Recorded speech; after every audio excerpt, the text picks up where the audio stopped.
Nobody was waiting at the dock. That's the first thing I remember about coming home from Korea. We pulled into San Francisco in September 1953, and there was no crowd, no parade, no families waving flags. Just a few dock workers and some military personnel processing us through. We'd been fighting for 3 years, and we came home to silence. My name is Sergeant Thomas Riley, born in Pittsburgh, 1931. Steel town, working-class Irish family. My father worked the mills. My mother raised 5 kids in a row house in Lawrenceville. I was the oldest, the responsible one, the one who enlisted when the war started because I thought it was the right thing to do. I was 19 when I joined in 1950, right after the North Koreans invaded. The newspapers made it sound urgent. Communism spreading, democracy threatened, America needed to act. I believed all of it, believed we were doing something important, something that mattered.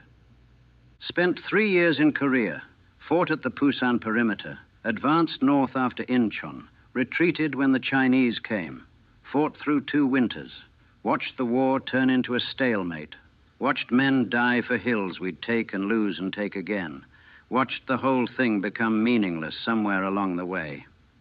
By 1953, when they finally signed the armistice, I was 22 years old and felt ancient. 3 years of combat, 3 years of killing and watching friends die and wondering what the point was. 3 years that changed everything about who I was. I'd been a squad leader since early 1952, started as a rifleman, made corporal, made sergeant. Not because I was particularly good, but because everyone above me kept getting killed or wounded or rotated home. I inherited the position by surviving longer than everyone else. My squad, what was left of it by the end, they were good men. Reynolds from Texas, Kowalski from Detroit, Martinez from New Mexico. Young kids, most of them, 18 or 19. I was the old man at 22, the one who'd been there longest, the one who was supposed to keep them alive. I lost half of them, different times, different battles. Reynolds took a bullet through the chest during a patrol. Kowalski stepped on a mine. Others got wounded bad enough to be evacuated. Others just broke, psychologically couldn't take it anymore, got sent to the rear. By the time the armistice was signed in July 1953, I was exhausted, hollowed out, ready to be done. They told us we'd be going home soon, rotating back to the States, back to normal life. I tried to imagine what that meant, normal life. Couldn't picture it, couldn't remember what normal felt like. 3 years of war had become my reality. Everything else seemed distant, unreal, like something that happened to someone else. We spent August processing out, turning in equipment, filling out paperwork, waiting for our turn to leave. The men were excited, talking about what they'd do when they got home, the girls they'd see, the jobs they'd get, the futures they'd have. I didn't talk much, just waited. Tried not to think too much about what came next. Tried not to think about how I was supposed to become a civilian again after 3 years of being a soldier. Tried not to think about all the faces I'd never forget. We flew out of Korea in early September, transport plane to Japan, then a ship across the Pacific. 2 weeks on the water, 2 weeks of watching the ocean and wondering what I was coming home to, who I was coming home as. The other men played cards, talked, celebrated. I stood on deck smoking, staring at nothing. One of the guys asked if I was okay. Yeah, I said, just tired. But it was more than tired. It was something deeper, something broken that I didn't have words for, something that made me feel disconnected from everything, from the celebrating men, from the idea of home, from myself. We docked in San Francisco on September 18th, 1953, 3 years and 3 months after I'd left. Same country, different person. Nobody was waiting at the dock. No crowds, no ceremony, just bureaucracy, processing, More paperwork. They gave us our discharge papers, gave us our pay, told us we were civilians now, told us good luck. Just like that. 3 years of war, and they cut us loose with a handshake and paperwork. Expected us to just go home and pick up where we'd left off. Expected us to flip a switch and stop being soldiers, stop being killers, start being normal. I took a train from San Francisco to Pittsburgh. 4 days of travel. 4 days of watching America pass by the window. Cities and towns and farms. All untouched by war. All clean and normal and impossibly distant from everything I'd experienced. People on the train would see my uniform. Some would nod. Some would ignore me. Nobody asked questions. Nobody thanked me for my service. Korea wasn't like World War II. People didn't care much, didn't know much about it. Just wanted to move on. Forget it happened. I got off the train in Pittsburgh on a Wednesday evening in late September. My mother was supposed to meet me at the station. She was there, standing on the platform, crying, arms open. I walked up to her, let her hug me. Stood there, arms at my sides, unable to hug her back, unable to feel what I was supposed to feel, unable to be the son she remembered. She pulled back, looked at my face, and I saw it, the realization, that I wasn't the same, that something fundamental had changed, that the boy she'd sent off to war hadn't really come back. "Tommy," she said, her voice uncertain. "You okay, sweetheart?" "Yeah, Ma," I said. "Just tired." First lie. There would be thousands more. "Let's get you home," she said. "Your father can't wait to see you. Your brothers and sisters, everyone's so excited." I nodded, picked up my duffel bag, followed her to the car, started the process of pretending to be the person they expected me to be, started the lie that would define the rest of my life. The house was exactly the same furniture, same pictures on the walls, same smell of my mother's cooking, like time had frozen while I was gone, like nothing had changed, but everything had changed. I had changed. And standing in that familiar house, I'd never felt more like a stranger. My family was there, my father, my brothers, Jack and Danny, my sisters, Mary and Ellen, all of them excited, all of them wanting to hug me, to welcome me home, to celebrate. I went through the motions, hugged them, said the right things, smiled when I was supposed to.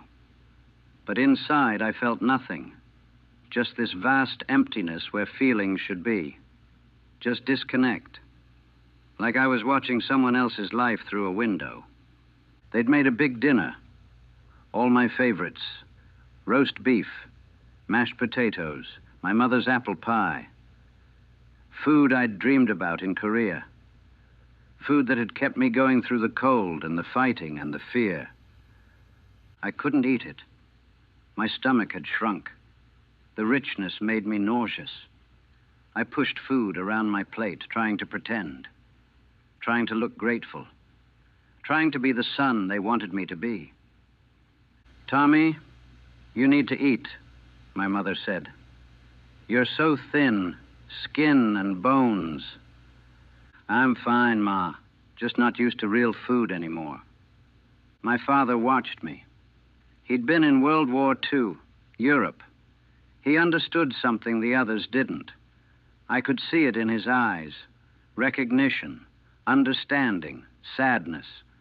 After dinner, everyone wanted to talk, wanted to hear stories, wanted to know what Korea was like, what I'd done, whether I'd been scared.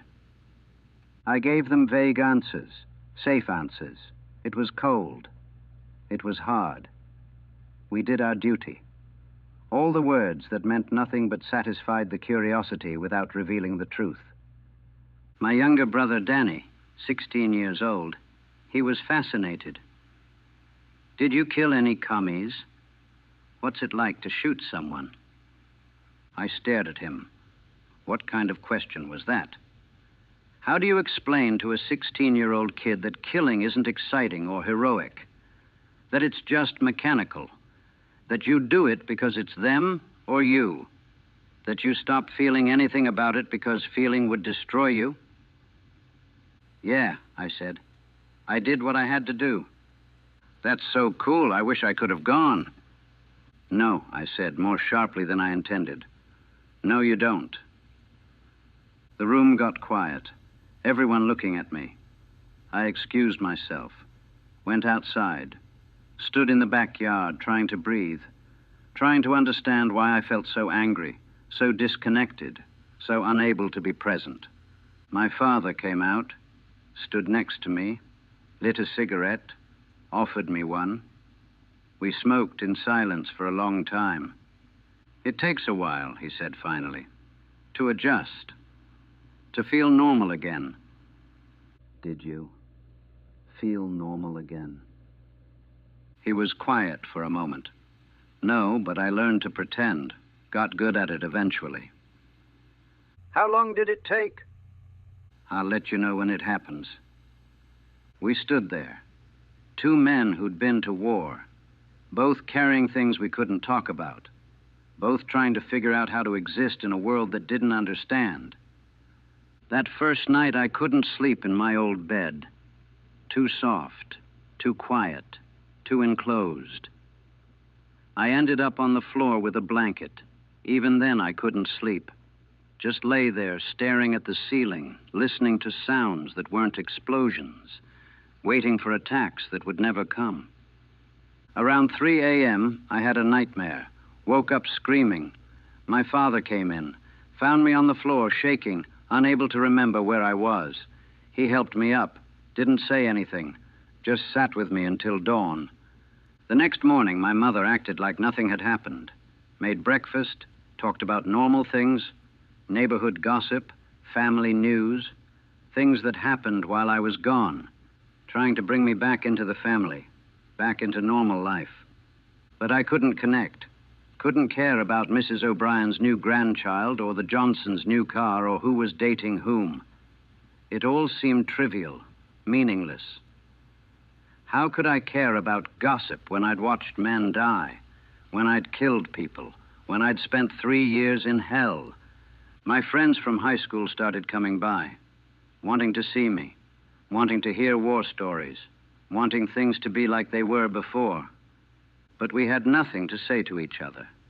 They'd spent 3 years going to college or working jobs or getting married, living normal lives. I'd spent 3 years killing people and watching friends die. We existed in different worlds now, couldn't bridge the gap. One of them, Bobby Sullivan, my best friend from high school, he tried. Man, it's so good to have you back. Things are going to be just like old times. Yeah, I said. But I knew it was a lie. There were no old times. That person was gone.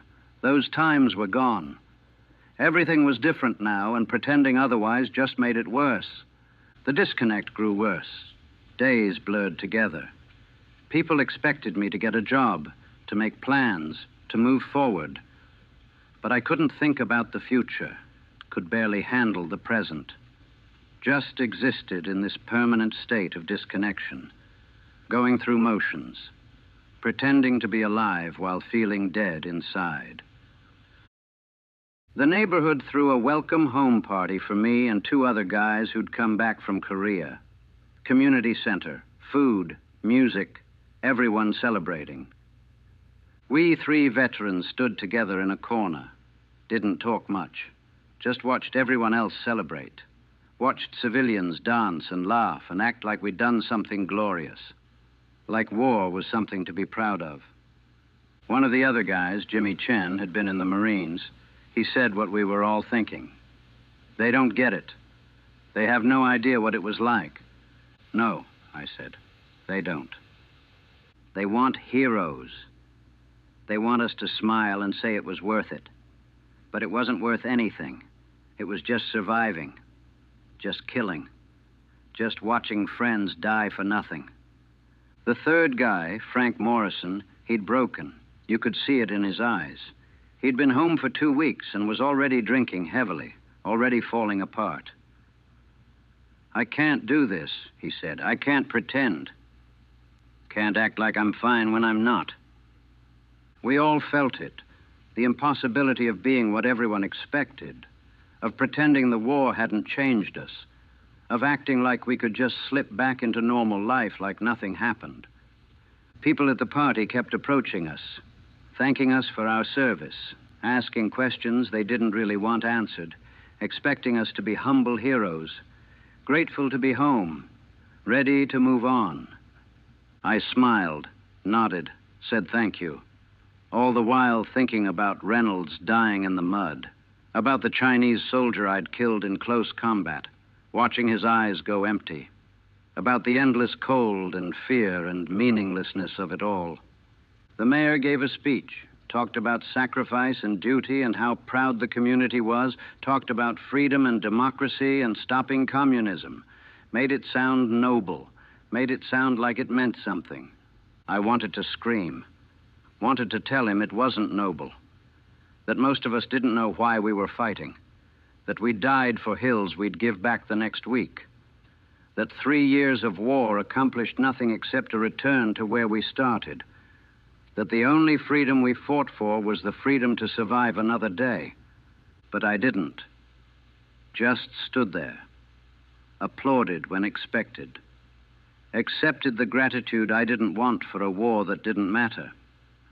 After the party, the three of us went to a bar, drank in silence, shared the understanding that we were broken, that normal life was impossible, that we were trapped between two worlds, too changed for civilian life, but no longer soldiers either. Frank was the first to break completely. 2 months after coming home, he drove his car into a tree. The police said it was an accident. Everyone knew it wasn't. Another casualty. Another person killed by a war that supposedly ended. I tried to get a job. My father got me an interview at the steel mill. Same place he worked. Good union job, good pay, steady work. I lasted 3 days. The noise of the machinery triggered flashbacks. The heat reminded me of summer in Korea. The close quarters felt like a trap. I'd have panic attacks, couldn't breathe, couldn't function, had to leave before I fell apart completely. What's wrong with you? The foreman asked. Your father says you were a good kid before the war. What happened? What happened? 3 years happened. 3 years of combat. 3 years of watching men die. 3 years of becoming something that couldn't function in normal society. That's what happened. Nothing, I said. I'm fine. Just not a good fit.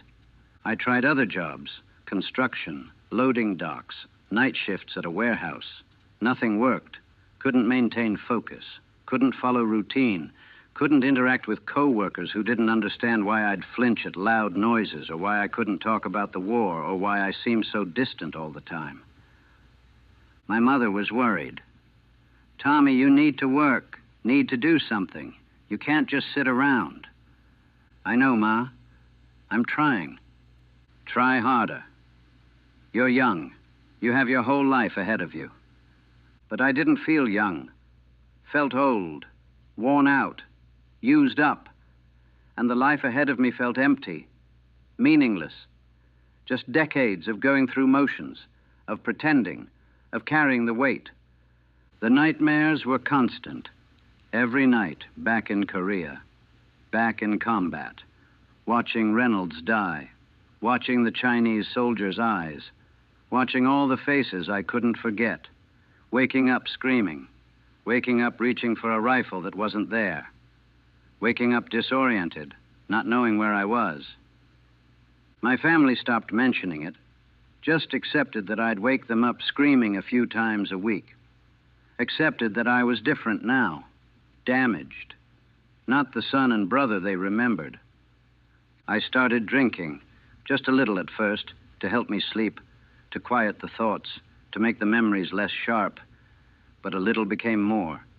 More became a habit, became the only thing that made civilian life bearable. My father caught me drinking at 10 a.m. on a Tuesday. Tommy, you can't do this. This isn't the answer. What is the answer, Dad? Tell me. How do I forget? How do I stop seeing their faces? How do I stop being what the war made me? He didn't have an answer. Neither did I. Just kept drinking, kept trying to numb it, kept hoping that maybe if I drank enough I could forget, could feel normal, could be who I was before.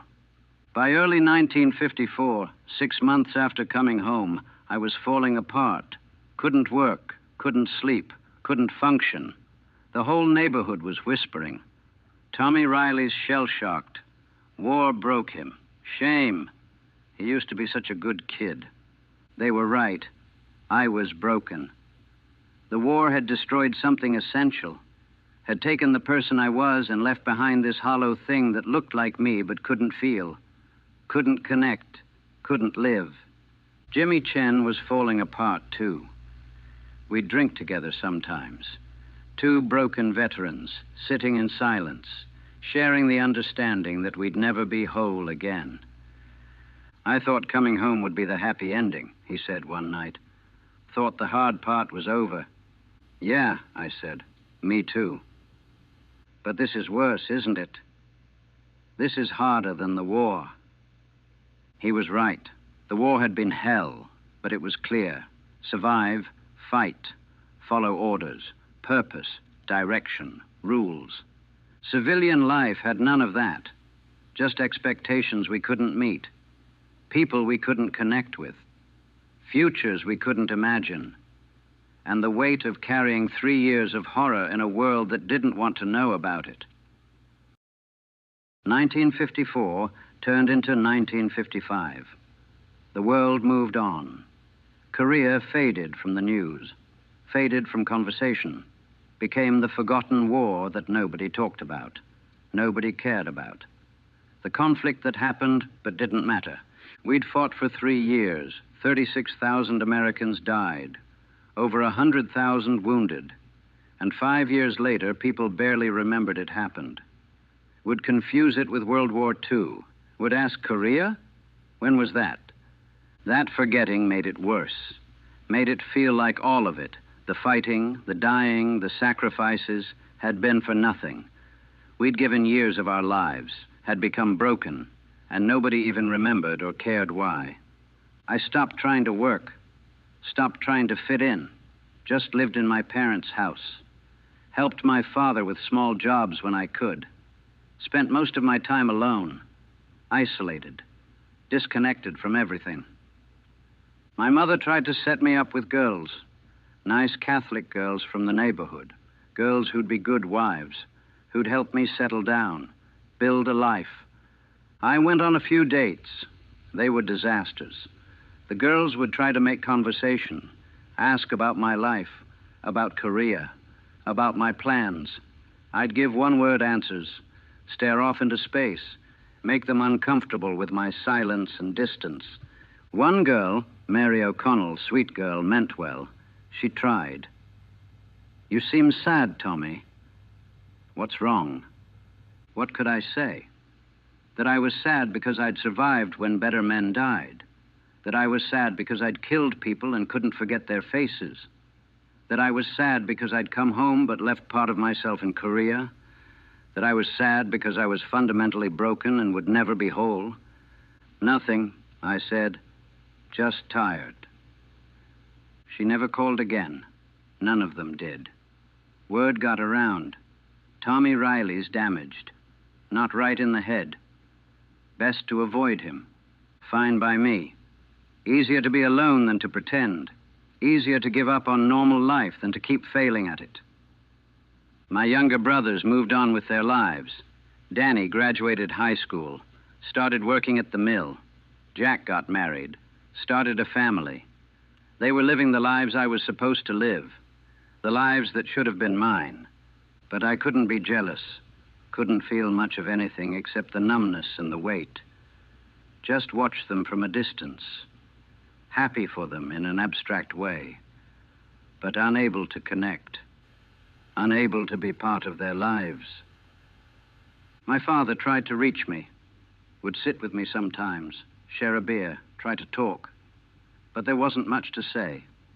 We both knew what the problem was. We both knew there was no fix.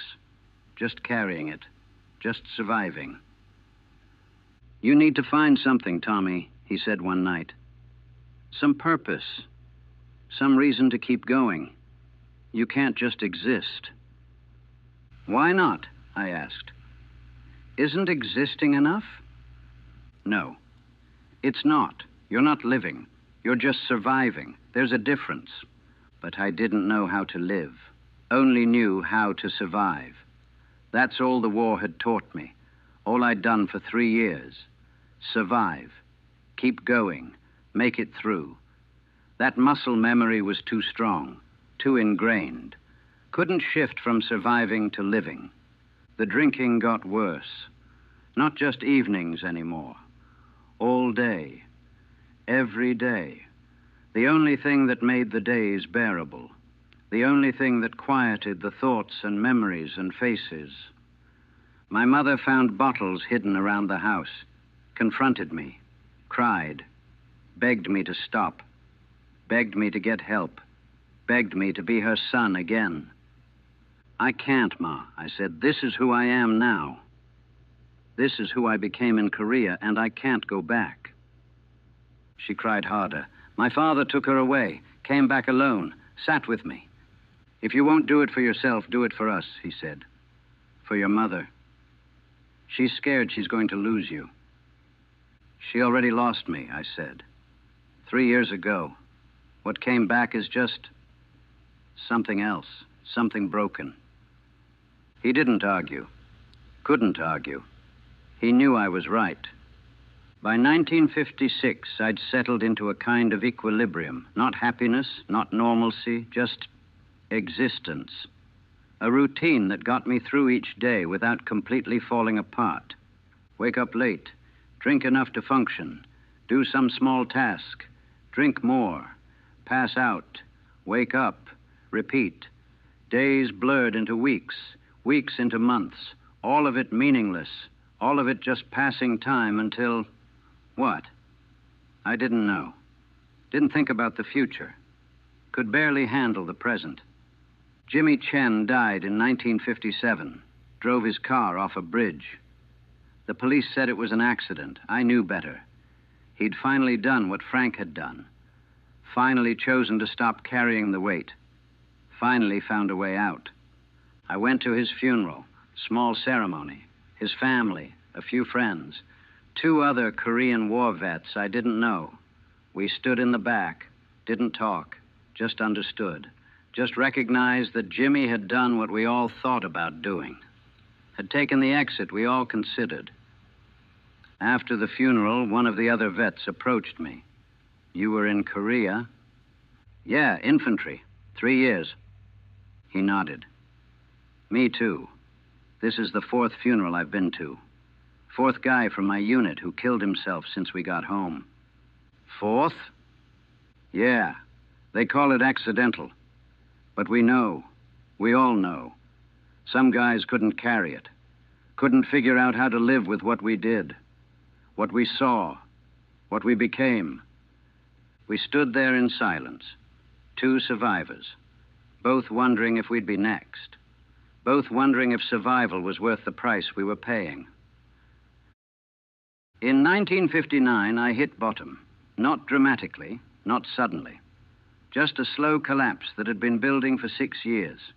I was 28 years old, should have been in my prime, should have been building a career, a family, a life. Instead, I was living in my parents' basement, drinking heavily, no job, no prospects, no future except more of the same. My father had a heart attack that spring. Massive. He survived, but it was a warning. He couldn't work anymore. Couldn't provide for the family. My mother was terrified. Didn't know how they'd pay bills, keep the house. My brothers stepped up, helped financially. Jack took on extra shifts. Danny gave them money every week. Even my sisters helped when they could. I contributed nothing. Was nothing. Just a burden. Just one more problem they had to deal with. My mother never said it, never blamed me. But I saw it in her eyes. Disappointment, sadness, the realization that her oldest son was lost, that I'd never be the man she'd hoped I'd become.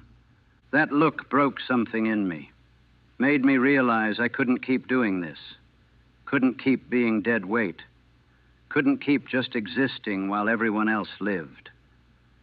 I tried to get sober, really tried, went cold turkey, made it 3 days before the shakes and nightmares and anxiety became too much, started drinking again, failed again, tried church. My mother suggested it, said maybe God could help, went to confession, told the priest about Korea, about the killing, about the guilt and the nightmares and the inability to feel human. He gave me prayers to say, told me God forgives, told me I needed to forgive myself, told me to have faith. None of it helped. Prayers didn't stop the nightmares. Faith didn't make me whole. God, if he existed, had abandoned me in Korea and hadn't come back. I tried a job one more time. Janitor at a school, night shift. Thought maybe being alone would help. Thought maybe simple work would be manageable. It was better than previous attempts. Could handle the solitude, could handle the routine. Made it 3 months. Started to think maybe I could do this. Maybe I could function. Then one night a door slammed. Loud bang. Echoed through the empty school. I hit the floor immediately. Combat instinct. Covered my head. Waited for the explosion. For the attack. For death. It took me 10 minutes to realize where I was. To remember I wasn't in Korea. To come back to reality. I was shaking, sweating, heart pounding, completely disoriented. I walked out. Left the job. Never went back. Couldn't handle it. Couldn't handle how broken I was.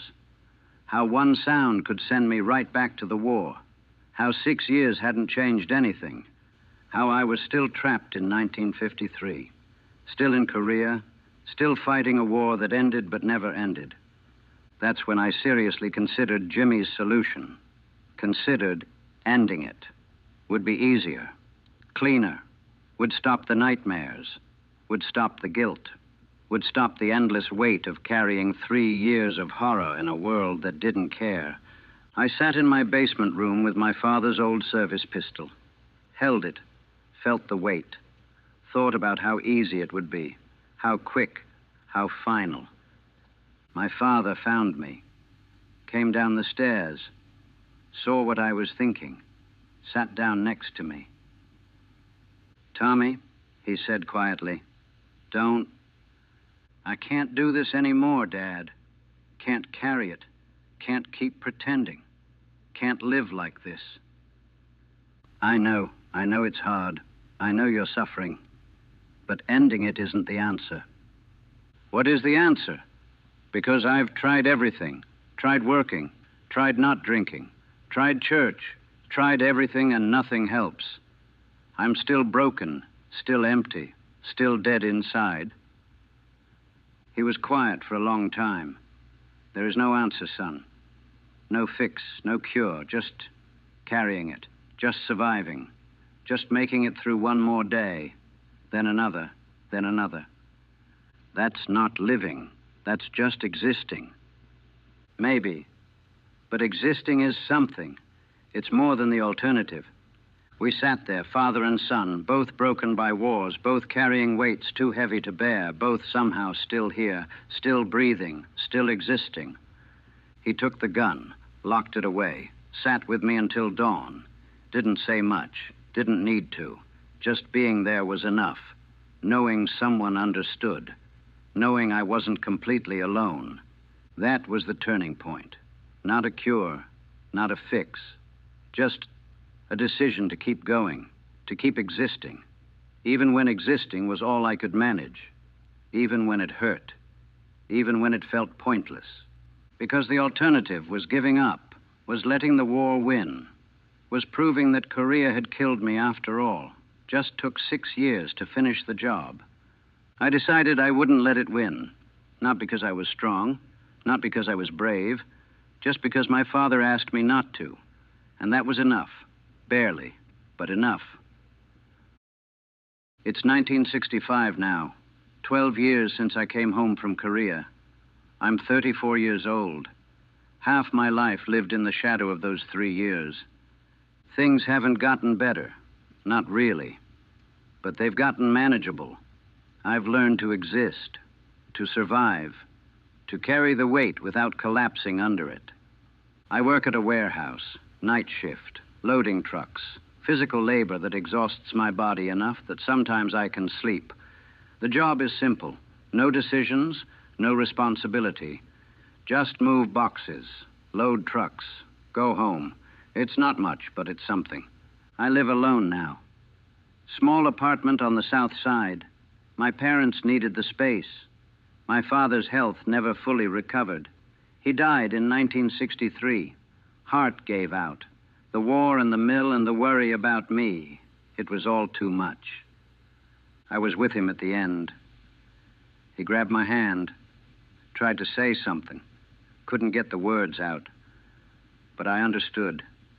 He'd carried his war for 20 years. Now I'd carry mine. That's what we do. We carry it until we can't anymore. My mother visits sometimes, brings food, tries to mother me like I'm still a kid. I let her. She needs it. Needs to feel like she's helping, like I'm not completely lost. I never married, never had kids, never built the life I was supposed to build.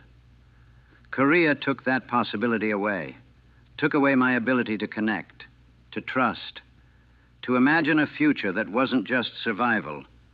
The drinking continues. Not as bad as it was. Enough to function. Enough to sleep. Enough to make it through. A maintenance dose of numbness that keeps me going. The nightmares never stopped.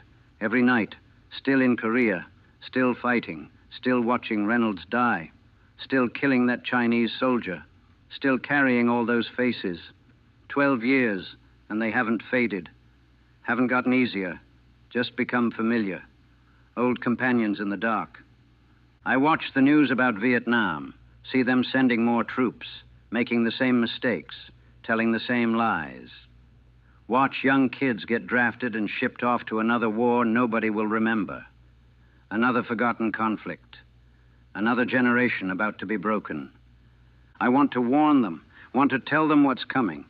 That combat doesn't make you a man. It breaks you.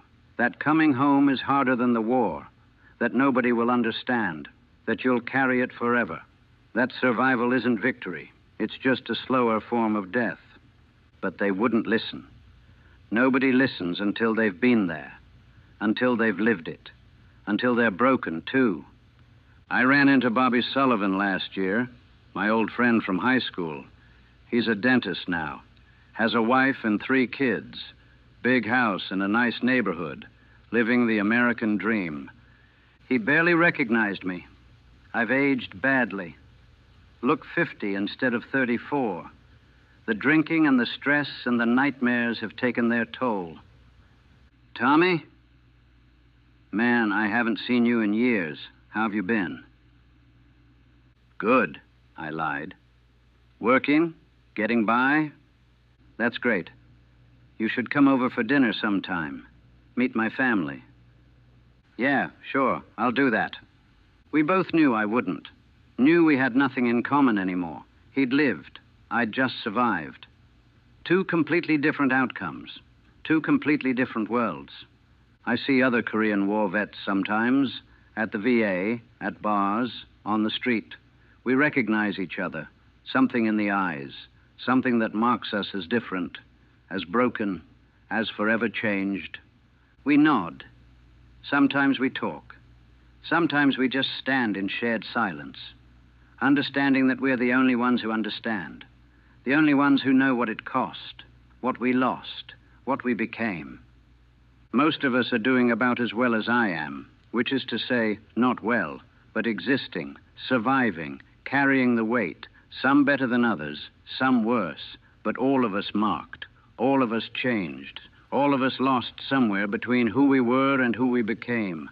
The truth about coming home, the truth nobody tells you, is that you never really come home. part of you stays there. In Korea, in the mud and the cold and the fighting, and the part that comes back is broken, incomplete, unable to fully exist in the world you left behind. Nobody was waiting at the dock. That's what I remember most about coming home. No parade, no celebration, no acknowledgement, just silence, just being cut loose to figure it out ourselves.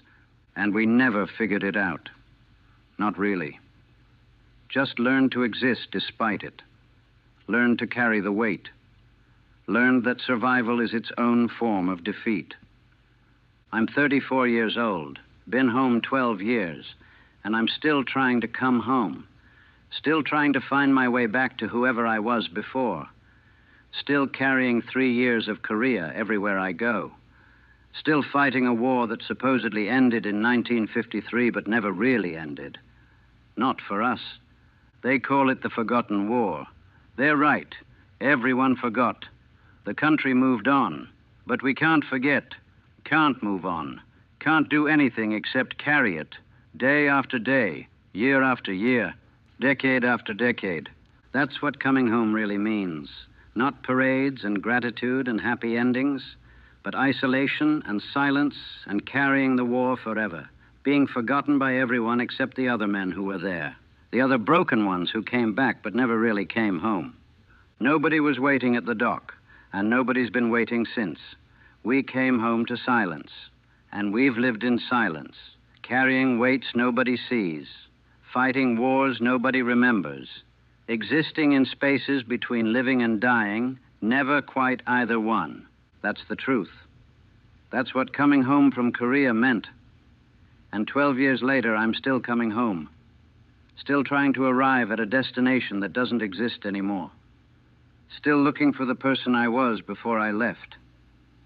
Maybe I'll find him someday. Probably not. But I'll keep looking. Keep existing. Keep carrying the weight. Because that's what we do. That's what my father taught me. We carry it until we can't carry it anymore.